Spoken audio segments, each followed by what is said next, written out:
ನಮಸ್ಕಾರ ಸ್ನೇಹಿತರೆ. ನಮ್ಮಲ್ಲಿ ಎಲ್ಲರಿಗೂ ಕೆಲವು ದಿನಗಳು ಆತ್ಮವಿಶ್ವಾಸ ಕಡಿಮೆಯಾಗುವಂತಹ ಕ್ಷಣಗಳು ಬರುತ್ತವೆ. ಕೆಲವೊಮ್ಮೆ ನಮ್ಮ ಸಾಮರ್ಥ್ಯದ ಮೇಲೆ ಅನುಮಾನ ಬರುತ್ತದೆ, ಅಥವಾ ನಾನಿದಕ್ಕೆ ಯೋಗ್ಯನಾ ಅಂತ ಅನ್ಸೋದು ಕೂಡ ಸಹಜ. ಆದ್ರೆ ಒಂದು ಸತ್ಯ ಏನಂದ್ರೆ, ಆತ್ಮವಿಶ್ವಾಸ ಅನ್ನೋದು ಹುಟ್ಟಿನಿಂದ ಬಂದಂತಹ ಗುಣ ಅಲ್ಲ. ಅದನ್ನು ನಾವು ಪ್ರತಿದಿನ ಸ್ವಲ್ಪ ಸ್ವಲ್ಪವಾಗಿ ಬೆಳೆಸಿಕೊಳ್ಳಬಹುದು. ದೊಡ್ಡ ಬದಲಾವಣೆಗಳ ಅವಶ್ಯಕತೆ ಕೂಡ ಇಲ್ಲ. ಸಣ್ಣ ಸಣ್ಣ ಅಭ್ಯಾಸಗಳೇ ದೊಡ್ಡ ಆತ್ಮವಿಶ್ವಾಸಕ್ಕೆ ದಾರಿ ಮಾಡಿಕೊಡುತ್ತದೆ. ಹಾಗಾದ್ರೆ ಪ್ರತಿದಿನ ನಿಮ್ಮ ಆತ್ಮವಿಶ್ವಾಸವನ್ನು ಹೆಚ್ಚಿಸಿಕೊಳ್ಳಲು ಇಲ್ಲಿವೆ 7 ಸರಳ ಆದ್ರೆ ಪರಿಣಾಮಕಾರಿ ಅಭ್ಯಾಸಗಳು. ಮೊದಲನೇದು, ಸಣ್ಣ ಗೆಲುವುಗಳನ್ನು ಸಂಭ್ರಮಿಸಿಕೊಳ್ಳಿ. ನಾವು ಸಾಧಿಸುವ ಸಣ್ಣ ವಿಷಯಗಳನ್ನು ಬಹಳ ಬಾರಿ ನಾವು ಲೆಕ್ಕಿಸೋದಿಲ್ಲ, ಆದರೆ ಆ ಸಣ್ಣ ಗೆಲುವುಗಳೇ ಬಹಳ ಮಹತ್ವವಾದವು. ಕೆಲಸದಲ್ಲಿ ಒಂದು ಟಾಸ್ಕ್ ಪೂರ್ಣ ಮಾಡಿದ್ರು, ನಿಮ್ಮ ಗುರಿಯತ್ತ ನೀವು ಒಂದು ಹೆಜ್ಜೆ ಮುಂದಿಟ್ರು, ನೀವು ಒಳ್ಳೆಯ ಮಾತುಕತೆ ನಡೆಸಿದ್ರು, ಅದನ್ನು ಕೂಡ ಗಮನಿಸಿ ನಿಮ್ಮನ್ನು ನೀವೇ ಶ್ಲಾಘಿಸಿ. ಇದು ನಿಮ್ಮೊಳಗೆ ನಾನು ಸಾಧ್ಯ ಮಾಡ್ತಿದ್ದೀನಿ ಅನ್ನುವಂತಹ ಭಾವನೆಯನ್ನು ಬೆಳೆಸುತ್ತವೆ. ಎರಡನೇದು, ನಿಮ್ಮದೇ ಅತ್ಯುತ್ತಮ ಸ್ನೇಹಿತನಾಗಿರಿ.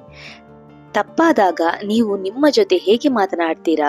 ಬಹುಶಃ ನೀವು ತುಂಬಾ ಕಠಿಣವಾಗಿ ಅಲ್ವಾ? ಒಬ್ಬ ಸ್ನೇಹಿತನಿಗೆ ಸಮಸ್ಯೆ ಬಂದಾಗ ನೀವು ಹೇಗೆ ಮಾತನಾಡ್ತೀರೋ ಅದೇ ರೀತಿಯಲ್ಲಿ ನಿಮ್ಮನ್ನು ನೋಡಿಕೊಳ್ಳಿ. ತಪ್ಪು ಮಾಡಿದಾಗ ಇದು ಒಂದು ಕಲಿಕೆಯ ಭಾಗ ಅಂತ ನೆನಪಿಸಿಕೊಳ್ಳಿ.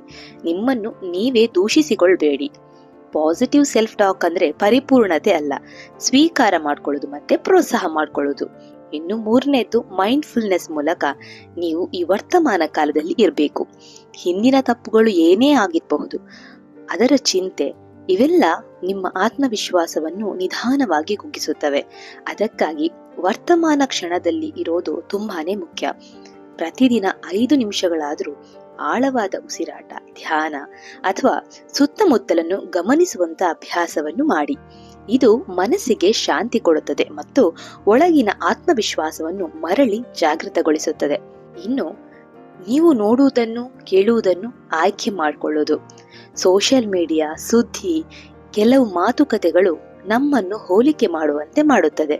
ಅದಕ್ಕಾಗಿ ನಿಮ್ಮನ್ನು ಕೆಳಗೆ ತಳ್ಳುವವರನ್ನು ನೀವು ಅನ್ಫಾಲೋ ಮಾಡಿ, ನಿಮ್ಮನ್ನು ಪ್ರೇರಣೆ ಕೊಡುವವರನ್ನು ನೀವು ಫಾಲೋ ಮಾಡಿ. ನಗಿಸುವ, ಪ್ರೇರೇಪಿಸುವ, ಶಕ್ತಿ ತುಂಬುವ ವಿಷಯಗಳನ್ನೇ ನಿಮ್ಮ ಜೀವನಕ್ಕೆ ಅನುವು ಮಾಡಿಕೊಡಿ. ನೀವು ಏನನ್ನು ಗ್ರಹಿಸುತ್ತೀರೋ ಅದೇ ನೀವು ಆಗ್ತೀರಾ. ಇನ್ನು 5ನೇದು, ದೇಹವನ್ನು ಚಲಿಸುವಂತೆ ಮಾಡ್ಕೊಳ್ಬೇಕು. ಅಂದ್ರೆ ವ್ಯಾಯಾಮ ದೇಹಕ್ಕಷ್ಟೇ ಅಲ್ಲ, ಮನಸ್ಸಿಗೂ ಒಂದು ಔಷಧಿ. ನಡೆಯುವುದು, ಯೋಗ, ಡ್ಯಾನ್ಸ್ ಅಥವಾ ಲಘು ವ್ಯಾಯಾಮ ಯಾವುದಾದ್ರೂ ಸರಿ. ಇದರಿಂದ ಫೀಲ್ ಗುಡ್ ಹಾರ್ಮೋನ್ಸ್ ಅನ್ನುವಂಥದ್ದು ನಿಮ್ಮ ದೇಹದಲ್ಲಿ ಬಿಡುಗಡೆಯಾಗುತ್ತೆ ಮತ್ತು ನಿಮ್ಮೊಳಗೆ ಶಕ್ತಿ, ಆತ್ಮವಿಶ್ವಾಸ ಎರಡೂ ಕೂಡ ಹೆಚ್ಚಾಗುತ್ತೆ. ಇನ್ನು ಪಾಸಿಟಿವ್ ಜನರ ಜೊತೆ ಇರಬೇಕು. ನಿಮ್ಮ ಸುತ್ತಲಿನ ಜನರು ನಿಮ್ಮ ಆತ್ಮವಿಶ್ವಾಸದ ಮೇಲೆ ದೊಡ್ಡ ಪ್ರಭಾವವನ್ನು ಬೀರುತ್ತಾರೆ. ನಿಮ್ಮನ್ನು ಕೆಳಗೆ ತಳ್ಳುವವರಿಗಿಂತ ನಿಮ್ಮನ್ನು ಬೆಳೆಸುವವರ ಜೊತೆ ಸಮಯ ಕಳೆಯಿರಿ. ನಿಮ್ಮ ಮೇಲೆ ನಂಬಿಕೆ ಇಡುವವರು ನಿಮ್ಮ ಜೀವನದಲ್ಲಿ ಇರೋದು ನಿಮ್ಮ ಹಕ್ಕಾಗಿದೆ.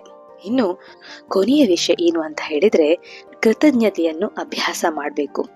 ನಮ್ಮ ಗಮನ ಸಾಮಾನ್ಯವಾಗಿ ಏನು ತಪ್ಪಾಗಿದೆ ಅನ್ನೋದರ ಮೇಲಿರುತ್ತೆ, ಆದರೆ ಏನು ಒಳ್ಳೆಯದಾಗಿದೆ ಅನ್ನೋದನ್ನೇ ನಾವು ಮರೆತು ಬಿಡ್ತೀವಿ. ನಮ್ಮ ಜೀವನದಲ್ಲಿ ಏನು ಒಳ್ಳೆಯದಾಗಿದೆ ಅನ್ನೋದನ್ನು ನೋಡಿದಾಗಲೇ ನಮ್ಮ ಮನಸ್ಸು ಮೃದುವಾಗುತ್ತೆ. ಪ್ರತಿದಿನ 3 ವಿಷಯಗಳಿಗೆ ಧನ್ಯವಾದ ಹೇಳಿ. ಒಂದು ಒಳ್ಳೆಯ ಕಾಫಿ, ಒಬ್ಬರ ನಗು, ಒಳ್ಳೆಯ ದಿನ. ಇದು ಸಣ್ಣದಾಗಿರಬಹುದು, ಆದರೆ ನಿಮ್ಮ ಆತ್ಮವಿಶ್ವಾಸಕ್ಕೆ ದೊಡ್ಡ ಬಲವನ್ನು ಕೊಡುತ್ತೆ. ನೆನ್ಪಿಡಿ, ಆತ್ಮವಿಶ್ವಾಸ ಒಂದು ದಿನದಲ್ಲಿ ಬರೋದಿಲ್ಲ, ಆದರೆ ಪ್ರತಿದಿನದ ಸಣ್ಣ ಪ್ರಯತ್ನಗಳು ನಿಮ್ಮನ್ನು ಶಕ್ತಿಶಾಲಿ ವ್ಯಕ್ತಿಯನ್ನಾಗಿಸುತ್ತದೆ.